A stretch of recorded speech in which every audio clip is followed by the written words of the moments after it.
बैठे बैठे क्या करो, करना है कुछ काम शुरू करो, अंत्याक्षरी लो हरि का नाम। बाप बेटे का दुश्मन हो जाता, बाप बेटे पर विश्वास नहीं करता, ये राजनीति। पहली बात तो सरकार की एक पेपर आउट नहीं होना चाहिए, उसमें जो टैलेंट बच्चे हैं वो मारे जाते हैं। वो दिन मेरी दुनिया का सबसे दुखी दिन था, लेकिन मैं मेरा कंट्रोल नहीं कर पा रहा था, मेरे आंखों में आंसू आ रहे थे, यूं देख रहा था उसको। मैं हीरालाल जी से प्रभावित हुआ, हीर जी से। टीचर के हाथ से यदि आप छड़ी ले लेते हो तो निश्चित तौर से जेलें छोटी पड़ जाएगी। आज हमारे साथ मौजूद है सुखराम जी खोकर, आलोक बाल सदन के निदेशक। सुखराम जी, आपका ऑनलाइन सांचौर में पधारने पर हार्दिक स्वागत, अभिनंदन। नमस्कार, थैंक यू। सर, अपने परिवार के बारे में बताइए, आपका परिवार का बैकग्राउंड क्या है? बैकग्राउंड किसान वर्ग से हैं। मेरे सबसे बड़ा फैमिली मैं हूँ, 2 भाई हैं हम, और मेरे से छोटी 3 बहन है, उससे छोटा भाई है, 2 भाई और 3 बहन है। सर, आपकी प्रारंभिक शिक्षा कहाँ से हुई थी? प्रारंभिक शिक्षा गांव से हुई, गांधर से, जो अभी सीनियर सेकेंडरी स्कूल है, और लगभग मिडिल तक हम वहीं थे। और उसके बाद में 9th से 12th तक सांचौर सीनियर सेकेंडरी से, और बीए और एमए ये हुई है Barmer PG college private. BEd Kekri Ajmer से एजुकेशन, डबल एमए हिस्ट्री में एमए और फिलोसफी में एमए। ये कब हुई थी आपकी प्रारंभिक शिक्षा? मैंने 1982 के अंदर पढ़ना शुरू किया था, 2 और 3, और सारी लगातार एजुकेशन थी। और बीएड मेरी हुई है 99-2000। उस समय आपका स्कूली जीवन कैसा था? उस समय अनुशासन बहुत तकड़ा था, हर स्कूल का अनुशासन था। और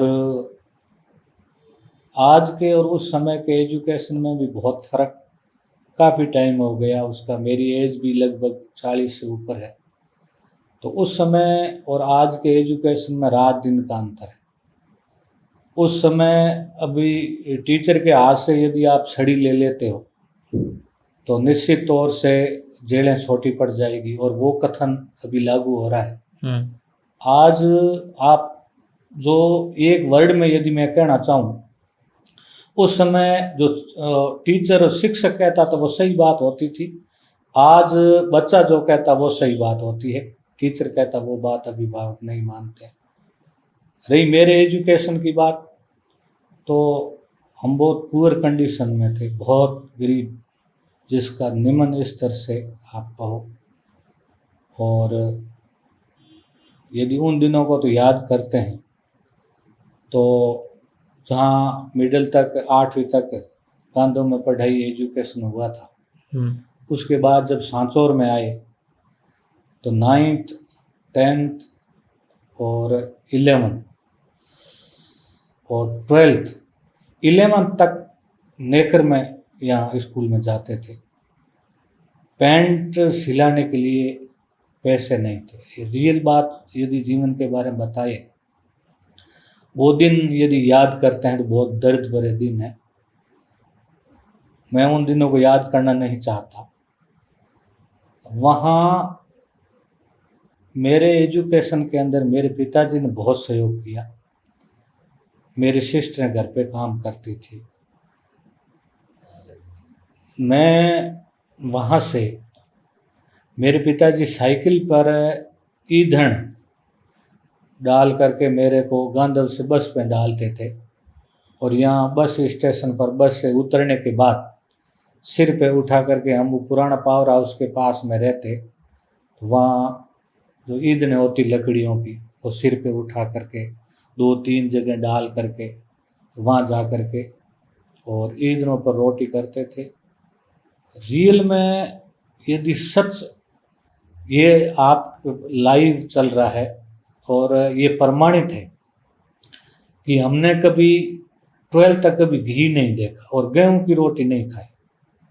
बाजरी घर से मिलती थी, यहाँ पिसा करके और हाथों से रोटी करके खाते। हम 2-3 लोग साथ में रहते थे।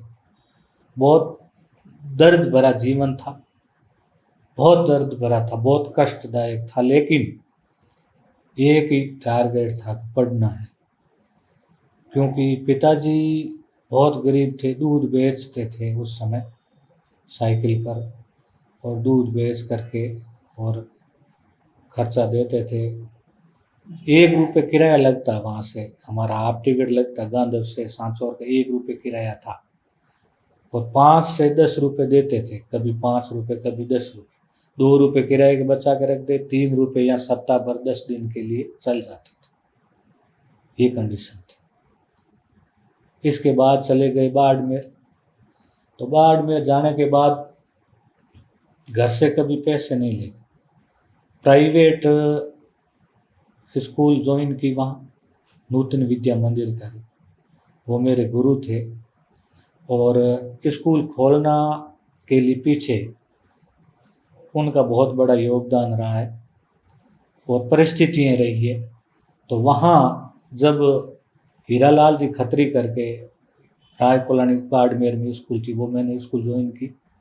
480 रुपये वो पेमेंट देते थे, 480 रुपये में नौकरी की, और शाम को ट्यूशन भी पढ़ाने जाते, जिसमें से महीने के 50-60 रुपये 100 रुपये मिल जाते। ये ज़्यादा पुरानी बात भी नहीं, ये 97 के बाद की बात है। 1997 1997 की बात। 2000 तक 99 तक मैं बाड़मेर रहा था, और वहाँ दिन को स्कूल जाना, और जब घर पे काम आ जाता था तो घर पे खेती बाड़ी का काम करवा करके निपटा करके और फिर वहाँ जाते थे। वहाँ जाने के बाद स्कूल ज्वाइन करते थे। ऐसी कंडीशन थी। 12वीं के बाद खुद सेल्फ पढ़ाई करना, और सेल्फ ही कॉलेज में कभी कभार मेरे साथ ही जाते थे, तो उनके साथ कॉलेज में जाने का भी मौका मिला। प्राइवेट था, लेकिन देख के आए कि कॉलेज में कैसी पढ़ाई होती क्या है। तो कॉलेज में भी साल में 1-2 महीने में कॉलेज अटेंड भी करता था, प्राइवेट होते हुए। बाड़मेर किराए के मकान में रहते थे? किराए के मकान में रहता था, और यहाँ से 2-3 साथी थे हमारे गांव के, उनके साथ में वहाँ रहते, और लगभग खाने पीने के सामान तो घर से ले जाते, बाकी का सामान रहना करना वहाँ। बाड़मेर जाने के बाद लगभग, क्योंकि घर है, मेरे पिताजी बहुत गरीब थे, और मेरे पिताजी ने जितना संघर्ष किया शायद ही कोई ऐसा कर सके। एक बार मेरे दादाजी से मैंने बात सुनी थी, तो उन्होंने मेरे पिताजी के बारे में कहा था कुछ, कोई मेरे अंकल थे छोटे टीचर, तो उनके कोई बात हुई थी, तो मेरे दादाजी ने मेरे पिताजी के बारे में ये कहा कि आपको भी इसने पढ़ाया है, इनके बेटों को भी ये पढ़ा देगा। इसलिए यदि वो दिन याद करते हैं, वो दिन याद मत दिलाओ। हकीकत की बात ये कंडीशन, बहुत बुरे दिन थे। उनको दिन को मैं किसी के साथ नहीं, और ऐसे दिन मैं वापस याद करना भी नहीं चाहता। स्कूल के समय में भी आपको पता चल गया था कि आने वाला समय मेरे साथ ऐसा रहेगा? नहीं, ऐसा देखो, समय का तो कल क्या होता किसी को पता नहीं। समय को कोई नहीं जीत पाया, ये तो था। और मैं प्रभावित हुआ था 8th क्लास में, जब मैं पढ़ रहा था, तो एक अखबार के अंदर निबंध आया, लेख आया था मदर टेरेसा के बारे में। तो मदर टेरेसा के बारे में मैंने वो पूरा पढ़ा। बाहर से आकर के एक लेडीज़ ने, मैं उनसे प्रभावित हुआ था ये स्कूल खोलने में, मदर टेरेसा से। तो मेरे गुरु हुआ करते जाला राम जी गोदारा करके, हमारे गांव के ही थे, अभी उस दुनिया में नहीं है। उनसे मैं मिला, मैंने पूछा सर अपन ऐसे नहीं बन सकते हैं क्या? तो उन्होंने मुझे बताया कि ऐसे क्यों नहीं बन सकते। उस दिन से एक दिमाग में ख्याल था, दिमाग में था कि एक संस्था चलाएं अपन, उससे मोटिवेशन मिला था। और कुछ परिस्थितियों की वजह से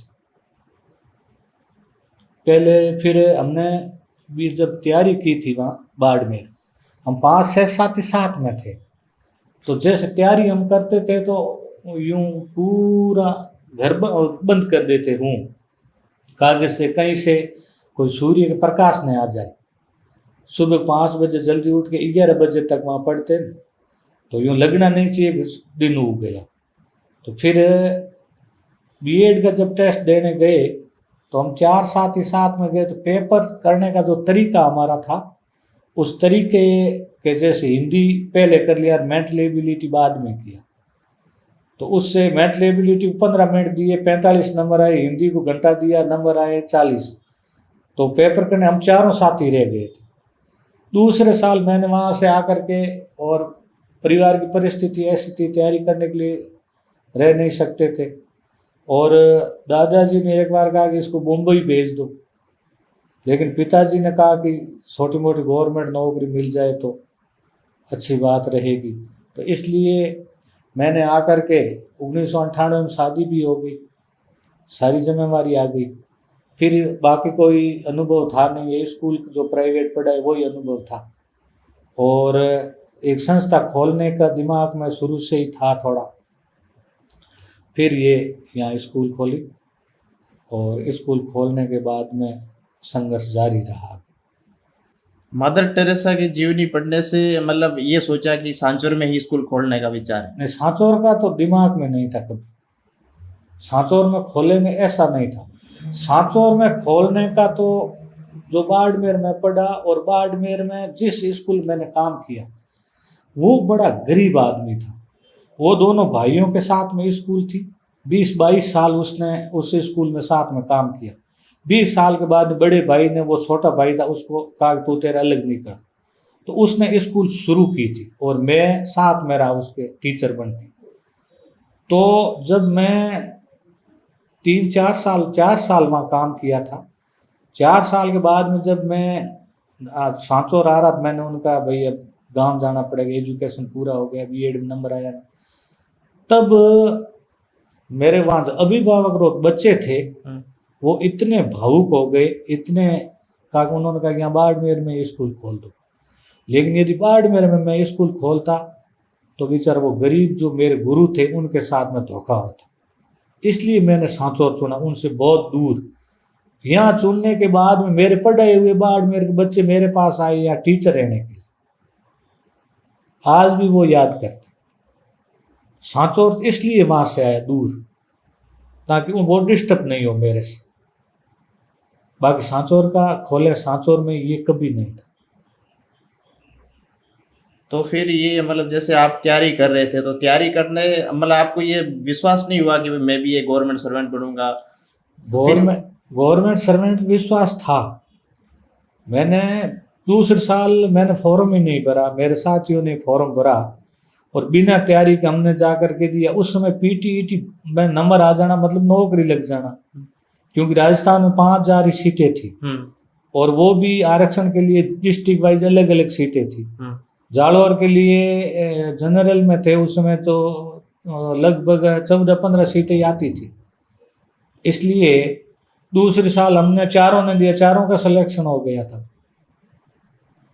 तो जब बीएड करने के बाद में, उससे पहले मैंने पहले साल स्कूल खोल दी थी, फिर स्कूल रनिंग में थी, साइड में मैंने बीएड की, स्कूल भी चल रही थी, 1-2 टीचर रखे थे, और बीएड भी कर रहे थे, आना जाना रहा।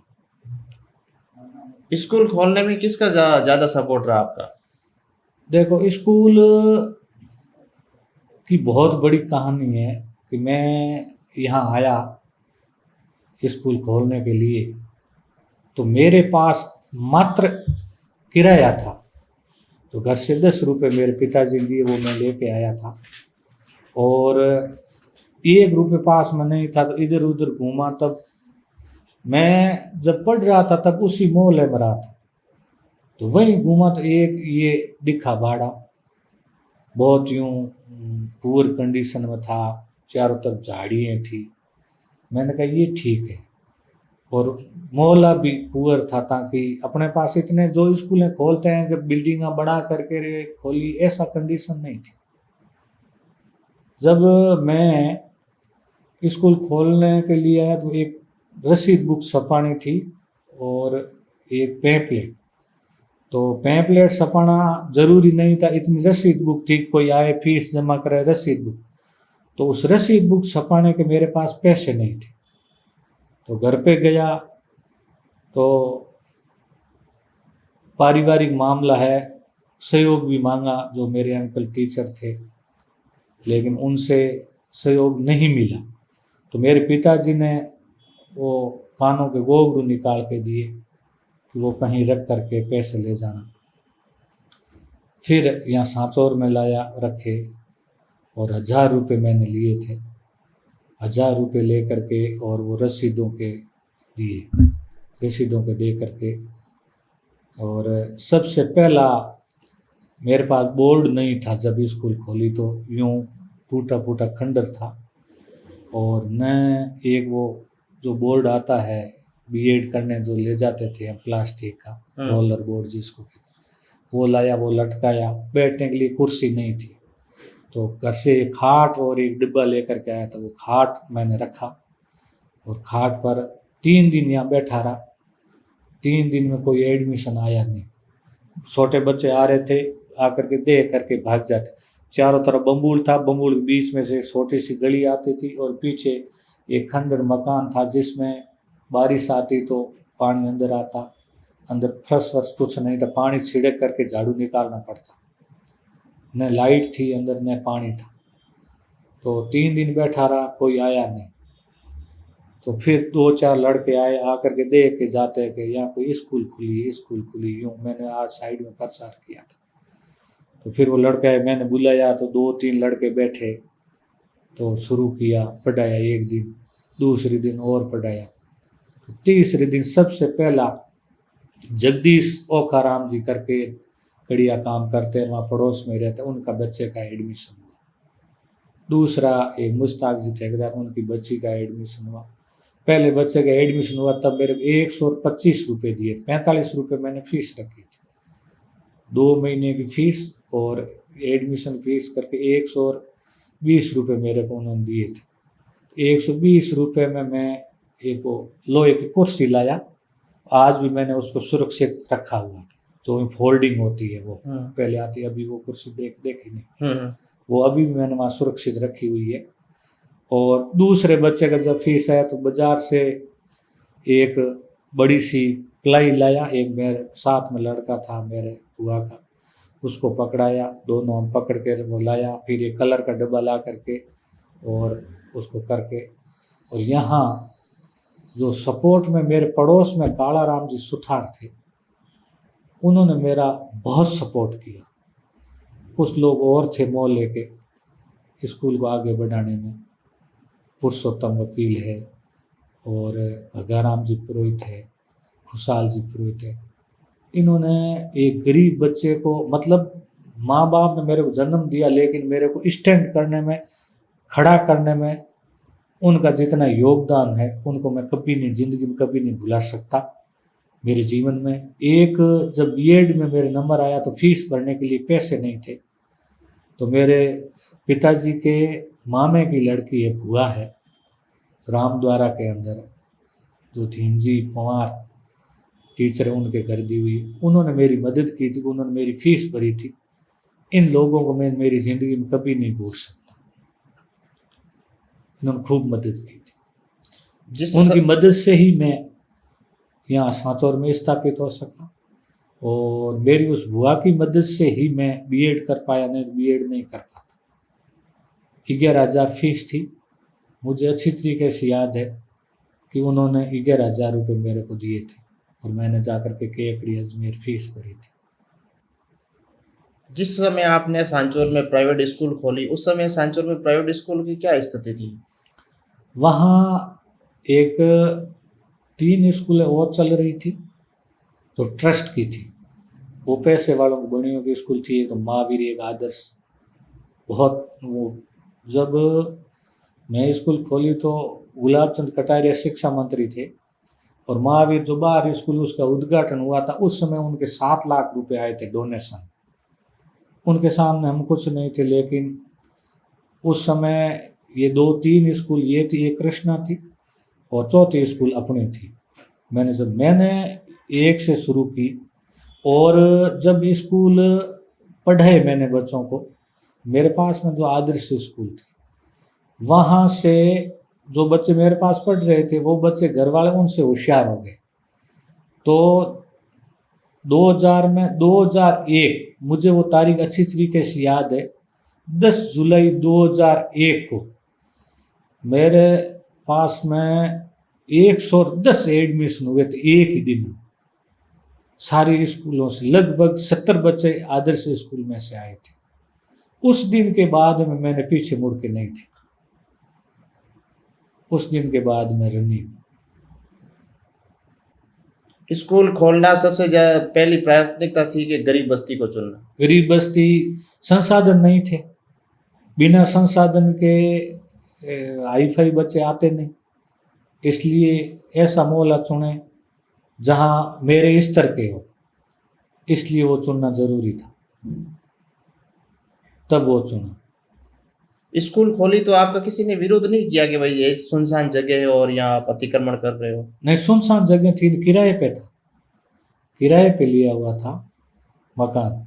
और उसके बाद में बाहर तो बाद में गए, पहले अंदर स्कूल है, वो अभी भी छोटी स्कूल चल रही है, वो तो बाद में।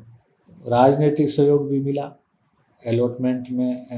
राम सिंह जी, स्वर्गीय राम सिंह जी ने बहुत सहयोग किया, स्थानीय नेताओं का भी सहयोग मिला, और उनके साथ में भी हम जुड़े रहे लगभग।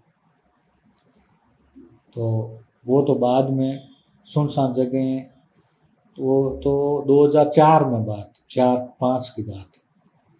उस समय वहाँ कोई था ही नहीं जो बाहर अभी स्कूल है, तो वहाँ तारबंदी वो लगा करके, जो कीलें होती है, ईंगलें, तार खींचे, तो दूसरे दिन गए तो तार ले गए। फिर एक छोटी सी ओरडी बनाई, उसके ऊपर रात को सोना पड़ता था, नहीं तो वो ही ले जाए। अच्छा। वहाँ आजू बाजू में कोई था ही नहीं, वो तो बाद में आए। अभी ये तो वहाँ विस्तार तो लगभग 2012 के बाद हुआ, पहले वहाँ सुनसान जगह थी। अभी कितनी संख्याओं में अध्ययन करवाया जाता है? अब साइंस फैकल्टी है, एग्रीकल्चर है, आर्ट्स है, इंग्लिश मीडियम है 12th तक, हिंदी मीडियम है, अब ठीक है। शिक्षा के अलावा और भी कोई गतिविधि करवाई जाती है इसको? हाँ, स्कूल में बाकी खेल कूद की, सांस्कृतिक में मेरी रुचि रही शुरू से ही। जब मैं 8th क्लास में पढ़ता था तो मुझे 480 भजन गाने सब आते थे। अच्छा। मुख जबन याद।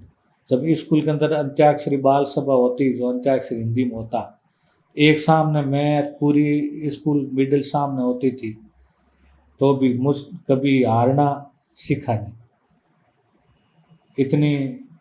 और मेरे बकायदा डायरी मेंटेन की हुई है, एक एक गाने भजन सारे 425 अभी भी वो डायरी पड़ी, लिखे हुए उसके अंदर सारे आते थे, मुख जबान याद। बचपन का ऐसा कोई अंत्याक्षरी का गाना याद है? जिस पे किस पे शुरुआत इससे होती थी, बैठे बैठे क्या करो, करना है कुछ काम, शुरू करो अंत्याक्षरी, लो हरि का नाम मैं पर, तो वापस ही मैं पे देते थे। मछली जल की रानी है, जीवन उसका पानी है, हार लगाओ डर जाएगी, बाहर निकालो मर जाएगी, या मैं बैठा विदेश में, पतंग उड़े आकाश में, डोरी मेरे पास मैं, तो इस प्रकार से चलते रहते।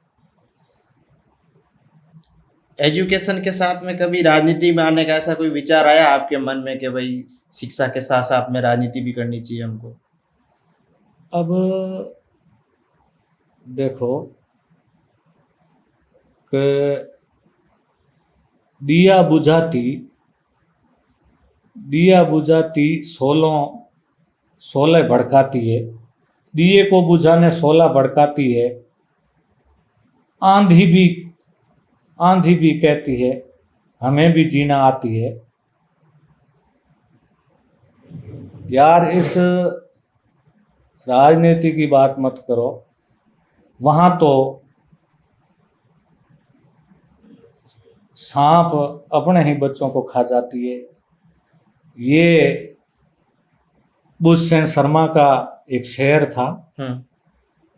ताकि फिर भी राजनीतिक वर्तमान परिप्रेक्ष्य में यदि देखें ना, तो कागज और कलम पर राजनीति का पहरा हो गया। यदि व्यक्ति को अपना बात रखनी है कहीं, तो आपको राजनीतिक मंच के अलावा नहीं रख सकते।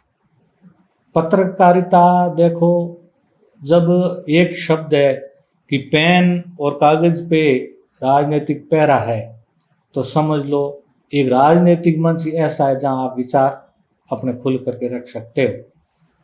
फिलहाल राजनीति के बारे में ऐसा कुछ नहीं है। भविष्य के गर्भ में क्या छिपा है वो तो आगे की बात है, लेकिन जहाँ तक हो सके राजनीति में कोई इच्छा नहीं, कोई रुचि नहीं। समाज सेवा मस्ट है। मैंने विष्णु सेवा परिषद का गठन किया, यहाँ काफ़ी दिनों तक सेवा परिषद चली थी। सेवा परिषद गठन करने का कारण ये था कि एक जवाबदेह संगठन होना चाहिए। जैसे कि हमारे समाज का कोई बच्चा है, आपके पास नौकरी कर रहा है, चोरी कर ली उसने, तो सारा समाज बदनाम हो जाता है। आप उस चोर के घर पे जाओगे तो वो तो आपको जवाब ही नहीं देगा। तो कम से कम एक सामाजिक स्तर पर सामाजिक संगठन होना चाहिए जहाँ जा कर के आप बता सको कि भाई हमारे साथ में ये भी थी, ताकि हम जा कर के आपकी मदद करें। तो बच्चे ने गलती तो एक ने की है, लेकिन आप दूसरे बच्चों को मुंह फिर नहीं रखोगे। इसलिए फिर बड़े बड़े संगठन हो गए अभी, तो हमने वो सेवा परिषद को ड्रॉप कर रखा है। अब अमृता देवी जो शिक्षण संस्थान चल रहा है वो हमारा सेवा परिषद वाला ही काम करती है, तो हमने सेवा परिषद को उसमें विलय कर दिया या रोक दिया उसको। अमृता देवी शिक्षण संस्थान के इसके क्या कार्य होते हैं? ये एजुकेशन का है, समाज के अंदर एजुकेशन देना, प्रशिक्षित करना, ये बड़े लेवल का काम समाज का, और बड़े लोग जुड़े हुए हैं उसमें, समाज के सारे प्रतिष्ठित लोग उसमें जुड़े। ऐसा कोई व्यक्ति है जिससे आप प्रभावित हुए हो राजनीति को लेकर? राजनीति में किसी से प्रभावित नहीं। राजनीतिक मेन काम नहीं। चलो गए, भाषण दे दिया, वो एक अलग बात है। सच्चाई कहने की आदत है। अब आप राजनीति में सच्चाई नहीं कह सकते। मंच पे जाओगे, चलो एक पार्टी के पक्ष में तो अपन जो भी कहना कह देंगे, लेकिन यदि पूरी राजनीति की यदि आप बात करते हो तो वहां आपको यदि सच बोलोगे तो मारे जाओगे। आप एक बात बताओ कि किसान शीत कांपता जिनके भय से आतप ठंडा पड़ जाता है, वर्षा से क्या डरने वाला लिए फावड़ा वह आता है। आंधी तूफान वर्षा और पो माँ की वो पंचपोरी रातें, और खेत में खड़ा तेजा गाता किसान। लेकिन वो 3 मीन तिनकली झोपड़ी उसके रहती है। और राजनेता एक बार एमएलए बनते हैं, करोड़पति बन जाते हैं। ये क्या व्यवस्था है? अब ये जब सच्चाई वहां बताएंगे तो आपको कौन बुलाए? कोई नहीं बुलाए। इसलिए हकीकत में राजनीतिक अच्छे लोग आने चाहिए। अच्छे लोग जब तक पार्टी में बंधे रहेंगे तब तक वो स्वतंत्रता से काम नहीं कर सकते। और पार्टी में वही लोग जमे हुए हैं, वही जो मैंने अभी शेर कहा, सांप अपने बच्चों को खा जाता है। राजनीतिक में ये बात छोटी है, लेकिन इसमें बहुत गहराई छिपी हुई है। राजनीतिक में ऐसी एक अपने ही अपनों को खा जाते हैं, आगे नहीं बढ़ने देते। बाप बेटे का दुश्मन हो जाता, बाप बेटे पर विश्वास नहीं करता। ये राजनीति, ये बात। अभी सर आपका कोई करीबी मित्र हो जिससे आप अपने जीवन की हर बातें उसे बताता हो? अभी मेरे मित्र सारे मित्र हैं यूं देखें तो। एक मेरा मित्र था जो इस दुनिया में भी नहीं है। वो उसको मैं जब याद करता हूँ, वो मेरे शुरू से जन्म से लेकर के, छोटा था फर्स्ट क्लास में हम साथ में पढ़ने गए थे, और उसके बाद कॉलेज तक सारे साथ में यहाँ सांचौर में पढ़ने थे। तो वो भी बहुत गरीब था, मेरे साथ में था। उसको कैंसर खा गई। मोहन भाटी करके नाम उसका था, मेरे गांव का ही रहने वाला। उनके और मेरा शरीर अलग था, हमारी जान एक थी, मतलब एक थे हम। उनसे मैं सारी बात हम एक दूसरे शेयर करते थे। वो आज इस दुनिया में नहीं है। उसको जब कैंसर हुआ तब मैं उससे मिलने गया था। तो मेरे को वो यूं बता रहा था कि भाई इसको पता नहीं, तो वो मेरे खुश रखने का प्रयास कर रहा था, लेकिन मैं मेरा कंट्रोल नहीं कर पा रहा था। मेरे आंखों में आंसू आ रहे थे, यूं देख रहा था उसको। फिर भी वो मेरे से 6 महीने नहीं तो वो महीने में 1-2 बार मिल ही लेते थे। हम आ जाता, वो गांव में वहाँ पैरा टीचर प्रबोधक नौकरी करता, मैं यहाँ स्कूल चलाता। फिर भी वो जब मैं जाता उसको चला के मिलने, तो स्कूल में जाता, उसकी स्कूल से वहीं कई बार गया। और फ़ोन तो थे नहीं उस समय, एक दूसरे के यही मिलना था। ये सांचौर आता था, कभी ऐसा नहीं कि मेरे पास नहीं आया हो या मेरे पास नहीं रुका हो। तो जब कैंसर हुआ और मेरे को पता चला, वो दिन मेरी दुनिया का सबसे दुखी दिन था। फिर मैं उससे मिलने गया, मेरी हिम्मत नहीं हुई कि मैं उससे मिलूं कैसे। मैं मोटरसाइकिल थी मेरे पास, मैं इतना रोया, इतना रोया, इतना रोया कि मैं क्या बताऊं उसको। फिर मैं हिम्मत करके उससे मिलने गया, तो वो मेरे आभास यूं दिला रहा था कि भाई ये इसको पता नहीं, लेकिन मेरे को पता चल गया था। उस दिन मैं मिल के आ गया। दोबारा मैं एक बार और गया। तीसरी बार जब मैं मिलने गया तो वो मेरा गला पकड़ के इतना रोया, और उसके 15-20 दिन बाद वो खत्म हो। तो तीसरे दिन मैं उससे मिलने गया, घर पे बैठने। तो उस समाज को मुझे बड़ी शिकायत है उसकी, कि उसके पीछे सीरा और चने खा रहे थे। मैं 10-15 मिनट बैठा था, नशे की मनोहारें चल रही थी। वो बहुत दर्द भरा दिन था मेरे जीवन का, और वो ही मेरा सबसे अच्छा मित्र था। मित्र को, भाई को, मेरे छोटे भाई की शादी थी तब वो आया था। तो लगभग 4-5 दिन मुझे कुछ नहीं करना पड़ा। लास्ट में उस आदमी ने मेरे घर के सारे बर्तन धोए, खुद ने धो करके, और फिर वो टेंट लाना लगाना, कहाँ से लाया कहाँ से नहीं लाया, सारी व्यवस्था उसने की थी, कुछ नहीं कहा। और उस दिन मैं इतना खुश हुआ कि मेरे बच्चों की, अब मेरे बच्चे शादी लायक है, मेरे बच्चों की। मैंने कहा शादी, मोहन खड़ा है, मेरे को क्या टेंशन। लेकिन वो इस दुनिया में नहीं है, और उसकी कमी कोई पूरा कर ही नहीं सकता। ये सबसे अच्छा मित्र था मेरा। उसने भी दुख देखे, मैंने भी देखे, एक दूसरे दुख की बात करते थे।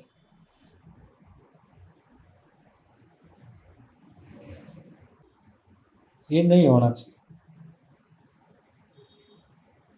ये बाल विवाह हो, मृत्यु भोज हो, नशा प्रवृत्ति हो, ये एक समाज की बात नहीं है, ये पूरे मानव मात्र के लिए खतरा है। किसी भी देश के लिए तो उसका सबसे महत्वपूर्ण संसाधन होता मानव। और यदि युवा पीढ़ी इस प्रकार से ग्रसित होती जाएगी तो निश्चित तौर से उस देश की नींव भी खोखली होती जाएगी। उस देश का मानव संसाधन कमज़ोर हो जाएगा। समाज का तो है ही, चलो बड़े लेवल पे जब बात करते हैं तो ये बहुत घातक है, ये नहीं होना चाहिए। इसको बंद करने का अच्छा उपाय खुद से शपथ ले लो। जैसे मैंने शपथ ली है कि मैं फर्स्ट बार किसी के यहाँ मिलने जाऊंगा तो वहाँ न तो पानी पीऊंगा, चाय पीऊंगा, पानी तक नहीं पीते हैं। मतलब खुद खुद को समझाना होगा कि आप जाते हो, मैंने देखा है कि दो बैल यदि आप उसमें एक इधर इस दिशा से पूर्व से लाए, एक पश्चिम से जोड़ी बनाते हो, और यदि एक बैल मर जाता है तो दूसरा 5-7 दिन खाता पीता नहीं, उसको याद करता है, रोता है।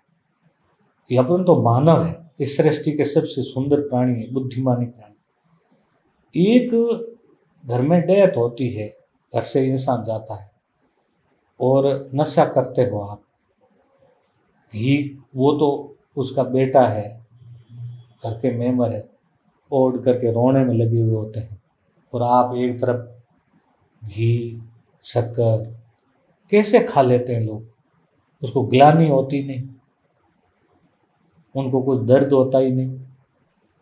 तो यदि अपने आप में लोग जब सुधर जाएंगे और शपथ ले लेंगे तभी बंद होना लगता है। बाकी तो समझाने में तो कोई प्रयास बाकी रहे ही नहीं। विश्व सेवा परिषद थी तो समाज का जो अभियान चलता था उसमें जा जा करके शपथ दिलाते, हमारे समाज की बात करते। लेकिन शपथ लेने के बाद भी लोग, आप सामने अग्नि रख के, जोत रख के, हाथ रख के शपथ लेते हो। अब उस जैसे 4,000 5,000 लोगों ने एक साथ शपथ ले ली और फिर उसमें से 4-5 लोग ही बचते हो, ये बड़ा कठिन विषय, ये बड़ा सोचने के लायक कि आप शपथ लेने के बाद में, अब जब जाते हैं पास से उठ करके खाने के लिए मनवार करते हैं, सब जाते हैं, तो हमें गर्व नहीं होता, हमें यूँ शर्म महसूस करते हैं कि सारे जा रहे हैं, देखो ये एक है जो को टल रहा है आपके, आज तो 3 दिन हो गए, आज 5 दिन हो गए, आज 7 दिन हो गए। लेकिन हमने तो ये कर रखा है कि भाई फर्स्ट बार यदि जाएंगे, मेरा अन्न पानी सब उस आत्मा को समर्पित है, हम नहीं खाएंगे। जब ऐसे लोग शपथ ले लेंगे तो निश्चित तौर से बंद हो जाएगा, नहीं तो मुश्किल बात कि कल का किसने देखा, कल का तो किसी को पता नहीं। गाड़ी चल रही है और मैं एक टीचर बनूं ये महत्वपूर्ण नहीं है, मैं एक पत्रकार बना, डॉक्टर बने या शिक्षक बन गए, जो भी बने, उससे बेहतर है कि मैं एक अच्छा इंसान बनूं। सबसे ये ध्येय मेरा, सबका, मैं मेरी बात करता हूँ कि मेरा ध्येय ये है कि मैं एक अच्छा इंसान बनूं और लोग मुझे एक अच्छे इंसान के नाम से जाने, बस ये सबसे इम्पोर्टेंट चीज़। एक सर, जब आप सांचौर आए थे उस समय का एजुकेशन और एक आज के एजुकेशन में किस तरीके से आप बदलाव देखते हैं? उस समय में आज में बहुत अंतर है। एक तो जो सिलेबस है, उस सिलेबस में भी बहुत अंतर आ गया। सिलेबस में भी पहले सिलेबस लेंथ ही था, लंबा था। जैसे 10th में आप तो उसमें 60% 9th का कोर्स भी आता था, लेकिन अब सिलेबस कम है और पता नहीं बच्चों की आईक्यू भी तेज हो गई। पहले फर्स्ट डिवीज़न बन जाना बहुत बड़ा मायने रखता था और आज तो 90 से ऊपर लाते हो तो भी उसकी कोई वैल्यू नहीं। जिसने 90 से नीचे, जिसने 80% बच्चा ले आता है तो वो भी कुछ नहीं है कि 80% क्या है, 90 से ऊपर कितने। बहुत सारा बदलाव आ गया।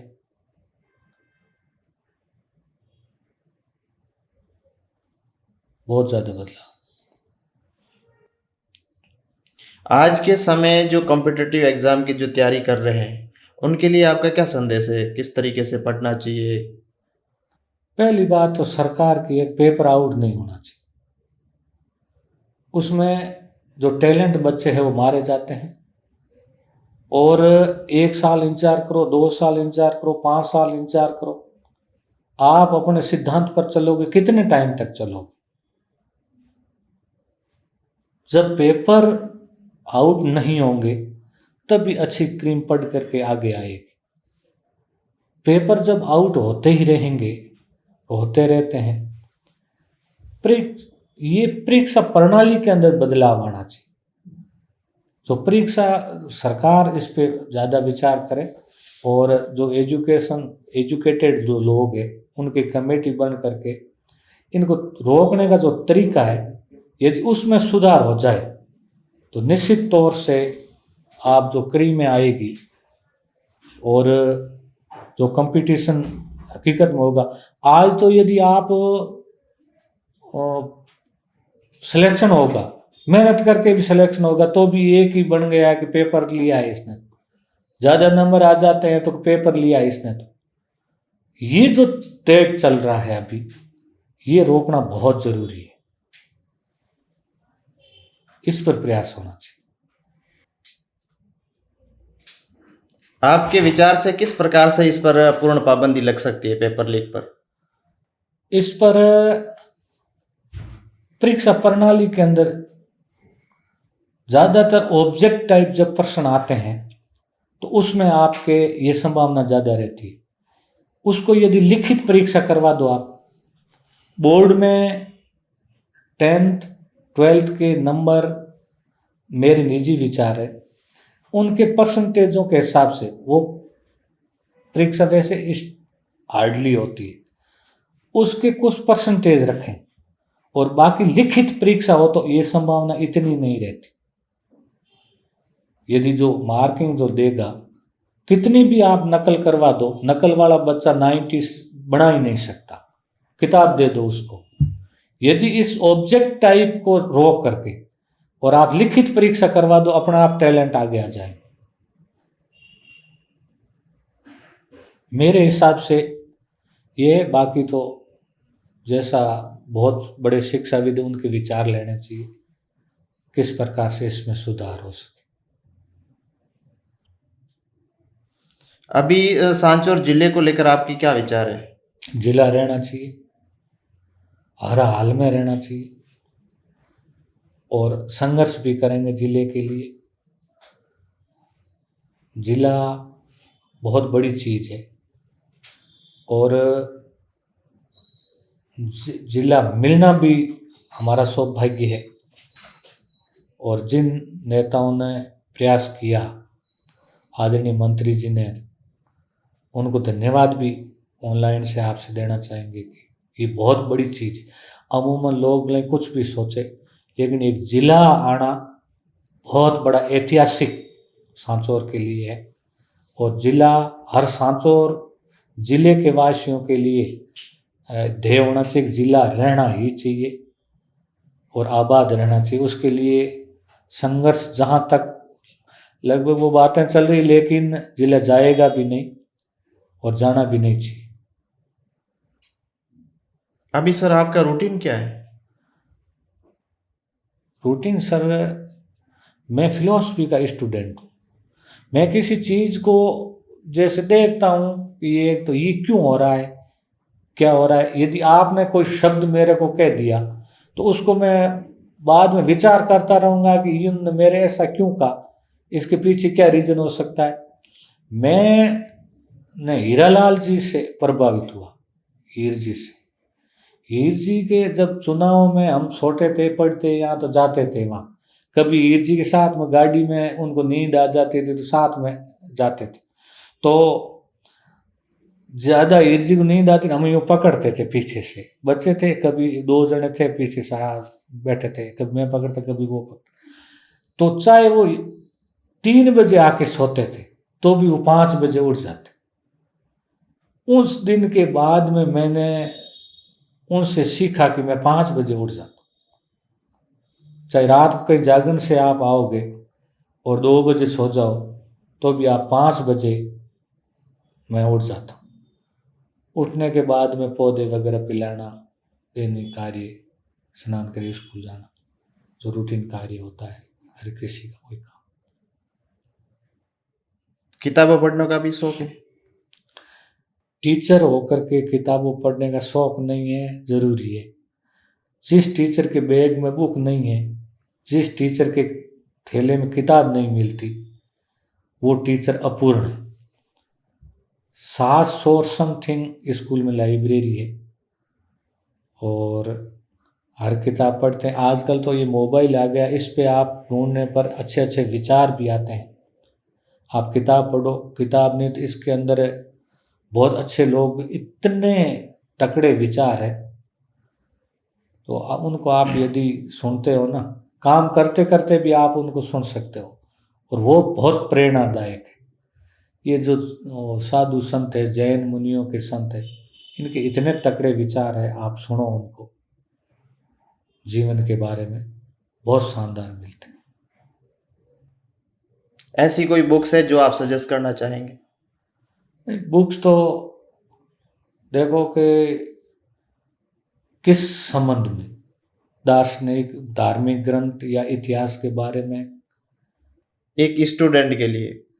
एक स्टूडेंट के लिए मोटिवेशन की बुक्स है, जो जीवन जीने का तरीका एक बुक्स आती है, वो यदि बच्चा पढ़ता निश्चित तौर से उसके जीवन में परिवर्तन आ जाता। और उनको ये जो महाराज है ना अभी योगाचार्य, उन्होंने निकाली है श्लोक रूप में यूं दिए हुए, बहुत शानदार मोटिवेशन दिया है। एक स्टूडेंट यदि उस बुक को पढ़ेगा ना, निश्चित तौर से वो अपने जीवन में कुछ कर सकता है, परिवर्तन ला सकता है। बाकी बुक्स तो बहुत है। आपने दर्शन शास्त्र को पढ़ा और दर्शन शास्त्र में एक विद्वान हुआ था चार्वाक। हाँ, चार्वाक ने तो ये कहा था, उन्होंने वर्तमान में जिया था चार्वाक, घी पियो और राज करो, मतलब घी पियो और मौज करो। उन्होंने हमेशा बचत के खिलाफ था चार्वाक। वैसे सांख्य मीमांसा बहुत सारे दर्शन थे, लेकिन चार्वाक जो मेन उनका जो ध्येय था यही था, मेन उनका सिद्धांत कि इकट्ठा मत करो, वर्तमान कल किसने देखा, ये उनका था मेन चार्वाक। सर, आपके विद्यालय में शिक्षा के साथ साथ में और किस प्रकार की गतिविधि करवाई जाती है? देखो, सांस्कृतिक प्रोग्राम मेरी शुरू से ही रुचि रही है। जब मैं 8th क्लास में पढ़ता था तब मेरे को 400 450 गाने और भजन आते थे। बाल सभा अंतराक्षरी होती थी, उसमें डटे रहते थे, एक सामने पूरी स्कूल, एक सामने मैं रहता था। और स्कूल खोलने के बाद हर साल सांस्कृतिक प्रोग्राम करवाते हैं, और सांस्कृतिक प्रोग्राम की थीम और जो नाम रखा गया है वो सबको विदित है। और घूमर अपने स्कूल का सबसे फेवरेट जो नृत्य है, और इस सांस्कृतिक प्रोग्राम में जो झनकार नाइट के नाम से होता है, शुरू से ही हर साल सांस्कृतिक प्रोग्राम झनकार नाइट। और सर्व शिक्षा का जो प्रोग्राम हुआ था यहाँ जिला लेवल पर जालोर, उसमें भी हम फर्स्ट आए। और दूर दूर से जो राजस्थानी वो गाने, उस पर अपने स्कूल के मुकाबले लगभग अभी तक कोई नहीं सांस्कृतिक प्रोग्राम। मेरे खुद की रुचि है, टीचर भी सहयोग करते हैं, सारे प्रोग्राम में सेलेक्ट करके और मीन में एक निकाल करके, क्योंकि इस कार्यक्रम में आप यदि रुचि है तो आप वो कार्यक्रम होगा। तो सांस्कृतिक मेरी शुरू से ही रुचि रही है और सांस्कृतिक कार्यक्रम में हमेशा अव्वल रहे हैं। और नशे पर भी डोडा मत पी डोकरिया, ये फेवरेट हमारा चला था। काफ़ी टाइम तक जो इन नृत्य उसके साथ गाने लघु नाटिका में डोडा मत पी डोकरिया नैना थारा टाबरिया, वो शानदार जो हम जिले लेवल पे इस प्रोग्राम फर्स्ट आए थे। और सांस्कृतिक प्रोग्राम आप देखने आना मौका मिले तो बहुत शानदार प्रोग्राम होता आजकल ये प्रोग्राम तो विलुप्त होता जा रहा है सर, आप स्कूल में देखने आएंगे? है। आजकल के प्रोग्राम जो सारे, पहले यहाँ सीनियर आर्ट्स अकेडमी में जो प्रोग्राम होते थे तो हारमोनियम ढोलक पर होते थे, आजकल सारे कैसेटों पर होते हैं और गाने भी ऐसे चुनते हैं कि हकीकत के अंदर अब छोटे बच्चों के आप दिमाग में यही डालोगे सारे वो जो फिल्मी गाने उस फिल्मी गानों पर होता है। मैं कभी कभी देखता हूँ कि जैसे 15 अगस्त 26 जनवरी को प्रोग्राम होता है तो देशभक्ति का प्रोग्राम है, साल में 2 दिन आते हैं, वहाँ पर भी आप यदि ये फिल्मी गाने और ऐसे फूड नृत्य करोगे तो आप शहीदों को कब याद करोगे? वो जिन्होंने कुर्बानी दी इस देश के लिए, वो 2 ही दिन हैं जिनको हम नमन करते हैं, याद करते हैं। मेरा एक श्लोक रहता है जब कभी बोलते हैं, तेरा वैभव अमर रहे माँ, हम दिन चाह रहे न रहे। तो हकीकत के अंदर सांस्कृतिक प्रोग्राम यदि आपको जाना है तो कम से कम बच्चों को आप, चलो मॉडर्न में आप ढाल रहे हो, लेकिन जो पूर्व की अपनी जो संस्कृति रही है, संस्कृति के जो गाने विलुप्त हो जाएंगे। आज मलजी मोर बोले वो गाने कहाँ सुनने को मिलते हैं आपको? उस पे बच्चों को प्रोग्राम से ज़्यादा तैयारी मैं करवाता हूँ और लगभग उनमें शानदार राजस्थानी गानों पर हर बार सांस्कृतिक प्रोग्राम होता है। गिने चुने जगहों पर देखने को मिलती है घूमर, बाकी तो कहीं घूमर देखने को ही नहीं मिलती है।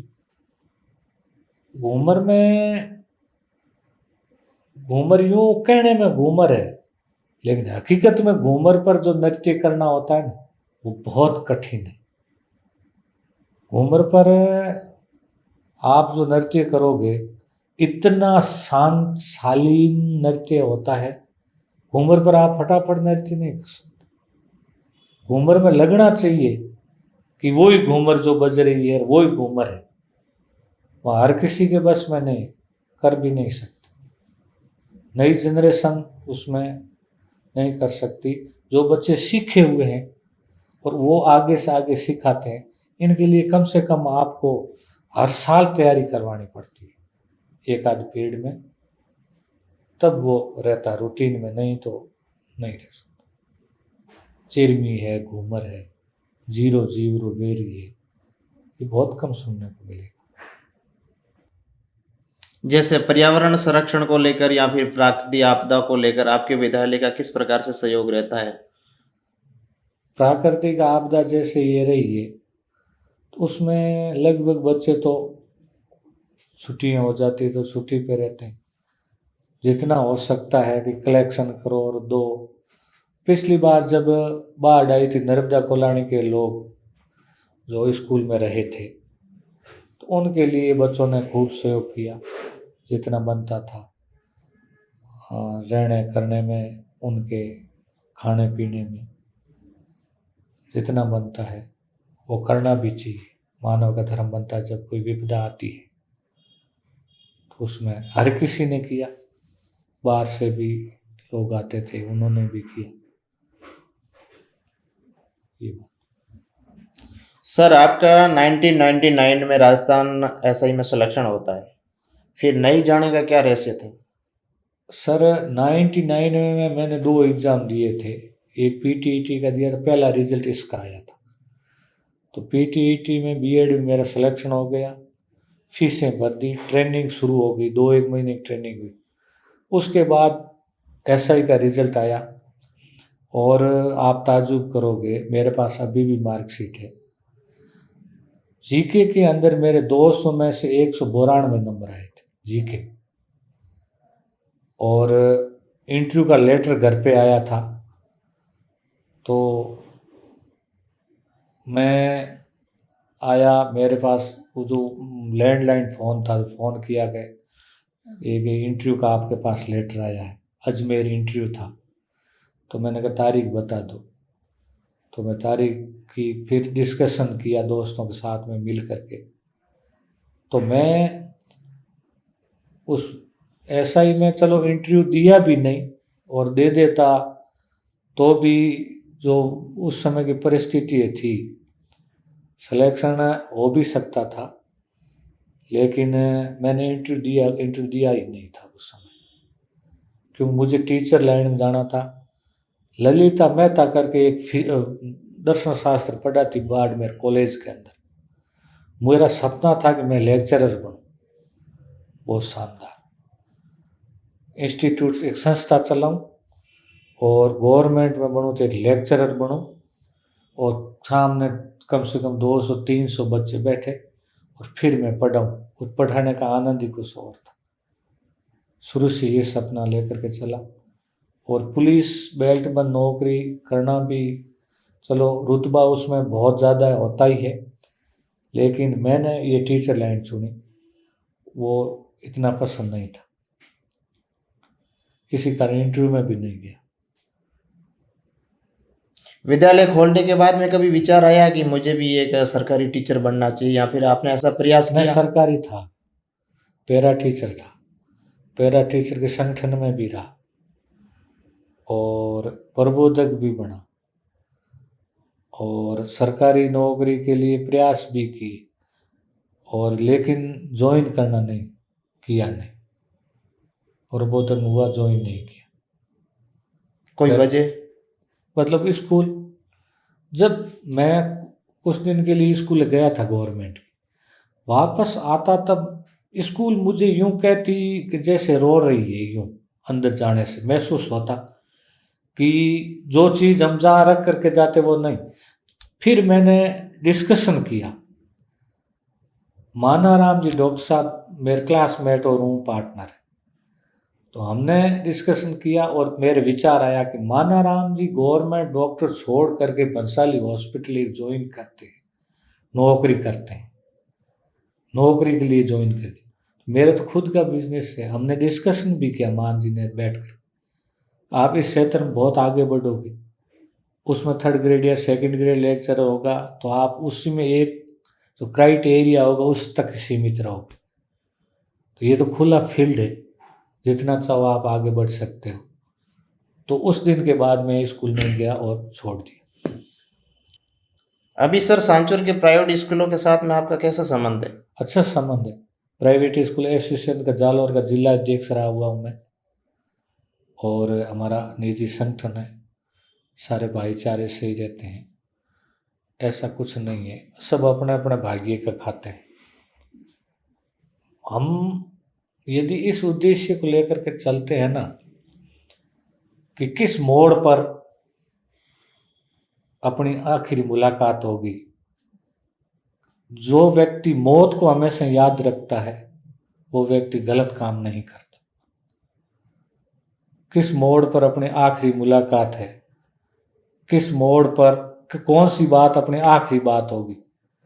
इसलिए यदि अपन ये चलेंगे तो किसी से द्वेष भावना रखने में, पहले मेरे पास यूँ था दिमाग में कि दोस्ती निभाओ तो भी जम के निभाओ और दुश्मनी निभाओ तो भी जम के निभाओ।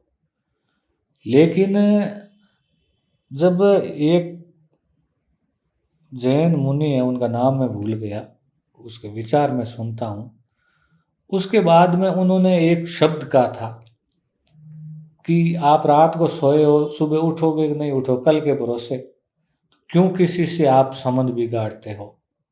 ऐसे करके बहुत अच्छा विचार था उन्होंने।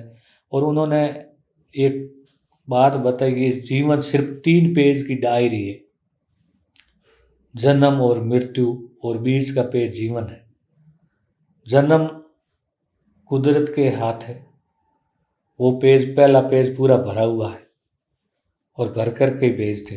अंतिम पेज है वो भी भरा हुआ है, बीच का जो पेज है खाली, जो चाहे मन में आए वो लिख ले, वही तेरे साथ चलेंगे और वही तेरे जाने के बाद या याद रहेंगे। उनसे मैं काफ़ी प्रभावित हुआ कि पहला पेज भरा हुआ मतलब तुम्हारा कहाँ जन्म होगा, कैसा होगा, धनवान के घर होगा, गरीब के घर होगा, काला होगा, गोरा होगा, ठिंगना होगा, लंबा होगा, वो अपना हाथ में नहीं। और मौत भी तुम्हारी कब होगी, कहाँ होगी, कैसे होगी, एक्सीडेंट होगा, अपन यार पूरी जिंदगी को लेकर के चलते हैं और कहते हैं कि 80 साल जिएंगे, 60 साल जिएंगे। कल किसने देखा उसका, तो वो तो पेज भरा हुआ बिल्कुल। बीच का पेज आज आपके पास है। और मैं जो आपने मेरे से प्रश्न किया कि आपका क्या मोटिवेशन देना चाहोगी, आज जो आपके पास में, आज आपने क्या किया है, वो बात इंपॉर्टेंट है। आज को नहीं भूलना चाहिए और आज कल के लिए आज को बर्बाद या बदनाम या यूं कहना चाहिए कि आज जो अपने पास है उसको नहीं गंवाना चाहिए, कल की सोच करके उसको बर्बाद नहीं करना चाहिए। अभी जैसे जैसे गरीब बच्चे भी है, जैसे उनके लिए आपका विद्यालय का किस प्रकार सपोर्ट रहता है? सर मैं हकीकत में दुखी आत्मा, शुरू से संघर्ष किया, पिताजी के संघर्ष को देखा है। पिताजी ने बहुत संघर्ष किया, मेरी माँ ने बहुत संघर्ष किया।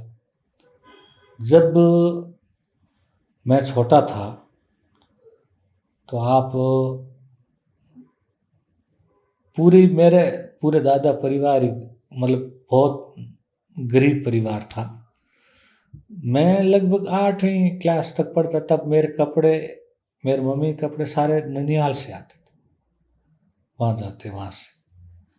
तो वो कंडीशन जब देखते हैं, तो मैंने जब स्कूल खोली और उसके बाद में भी 2-4 घटनाएं ऐसी हुई, जैसे मेरे एक ही साला और जीजा जी थे, वो 28 महीने के थे तब मेरे ससुर जी ऑफ हो गए, और ये 3 बहन और 1 भाई, और मेरे बहन आमने सामने था, हमारी शादी हुई, मेरे बहन के बच्चा हुआ और बच्चा ऑफ हो गया। फिर 6 महीने की आशा थी कि मेरे जीजा जी और मेरे साला थे वो भी ऑफ हो गए। तो उस घटनाएं ऐसी हुई कि अब वो बच्ची मेरे पास है, उन्होंने उसके पिताजी का मुंह भी नहीं देखा। अब जब बैठते हैं, सोचते हैं, विचार करते हैं, मेरे जैसे कितने लोग होंगे ऐसे। अब उनकी अपन तह तक जाते हैं, लोगों में बहुत दर्द छिपा हुआ होता है। आप आज जो चेहरे पे देखते हो वो आप दर्द को समझ नहीं सकते। मेरे में कितना मेरा दर्द छिपा हुआ वो आपको पता नहीं। हम हंसते हैं, करते हैं, वो अलग बात, लेकिन जब ये आप याद दिलाते हो तब बहुत पीड़ा होती, बहुत दर्द होता है।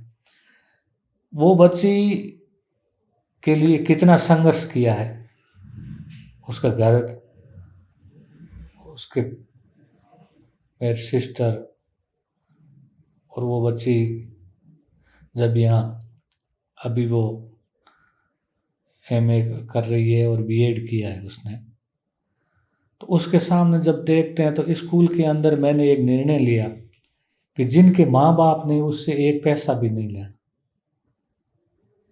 और जिनके माँ नहीं है या बाप नहीं है उनके आधी फीस ले। शुरू से ही है। हम इतने बड़े दानवीर नहीं, इतने बड़ा अपने पास नहीं कि अपन गरीबों बच्चों के लिए, कभी कभी ऐसा दिमाग में आता है, सोचते हैं कि इन लोगों के पास इतना सारा पैसा है तो ये क्यों नहीं ऐसे गरीब बच्चों के लिए काम क्यों नहीं करते। इतने पैसे से क्या करेंगे ये लोग। करोड़ कमा लिए, 2 करोड़ कमा लिए, 5 करोड़ कमा लिए, 1000 करोड़ कमा लिए। कई देते भी होंगे दान भी, स्कूलों में देते हैं। दिमाग में जब गरीब बच्चों को देखते हैं निश्चित तौर से ये लगता है कि क्या बीत रही होगी इनके साथ। तो जितना अपन से बन पड़ता है उतना करना चाहिए, मुझे भी करना चाहिए, आपको भी करना चाहिए, हर इंसान को करना चाहिए। आपके यूनियन ने किसी भामाशाह को ऐसे प्रेरित नहीं किया कि भाई ऐसे गरीब बच्चों को निःशुल्क शिक्षा वगैरह दिलवाई जाए, कोई हायर सेकेंडरी लेवल की हो या उससे कोई कॉम्पिटिटिव एग्जाम नहीं, की? समाज लेवल पे तो करते ही हैं। समाज लेवल पे अभी अच्छे संगठन तैयार हुए हैं। और उस समय हमारी सेवा परिषद थी, तो उस समय भी हमने जो किया उसमें भी मोटिवेशन किया था कि भाई ये बच्चा कमज़ोर है, यदि उसको आगे पढ़ना है तो पैसे वाला वो गोद ले, ऐसी हमने गोद प्रथा। हाँ बात की थी। अब वो एक समरातल फाउंडेशन नाम से जो एडीएम है ओम जी बहुत अच्छा काम कर रहे हैं, हकीकत में शानदार काम कर, ऐसे गरीब बच्चों के लिए जो पढ़ नहीं पा रहे हैं। इन्हें वो अभी एक समाज का क्राइटेरिया समाज तक ही है, और हर समाज में भी ऐसा होना चाहिए कि जो गरीब बच्चे हैं, और हकीकत की बात है कि पढ़ना गरीब बच्चा ही चाहता है। हम जैसे हम स्कूल चलाते हैं, सबसे पुअर और गरीब बच्चे जिसको ड्रेस पहनने के लिए नहीं है, और सुबह को खाना खा, सारे टिफिन लाते होंगे, वो खाना खाता नहीं, एक तरफ बैठा बैठा देखता है, लेकिन क्लास के अंदर वो टॉप रहता है। इसलिए मेरे से तो जितनी हो सकती है स्कूल में, कि जिसके माँ बाप नहीं है, और कोई भी आए, किसी भी कम्युनिटी का हो, किसी भी जाति का हो, बच्चा हो या बच्ची हो। तो दोस्तों ये थी हमारी आज की खास बातचीत सुखराम जी खोकर के साथ।